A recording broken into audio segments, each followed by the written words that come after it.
Welcome to the Salmon Runs YouTube. Enjoy the video. You'll enable Linux Beta in settings so you can run a proper terminal. Start by turning on Linux and pick a disk size. 5 to 20 GB is typical for schoolwork. Once done, open the terminal app from the launcher. That first shell is your gateway.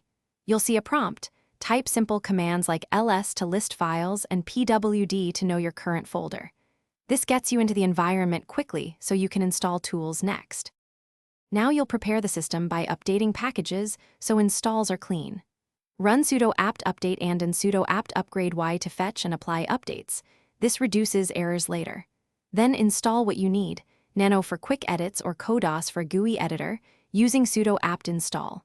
Make sure to move classroom files into the Linux files folder via the Chrome OS files app so the terminal can access them. Once set, practice, you're ready to run projects. Use bash script. sh or Python 3 main, Py depending on your language. If an app needs GUI or network ports, make sure those settings are enabled in Linux Beta. If something fails, a quick restart of the Linux container often clears transient issues.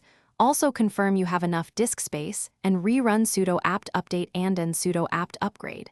If package installs fail, the error text tells you what to fix. Keep a note of commands you used so you can reproduce success.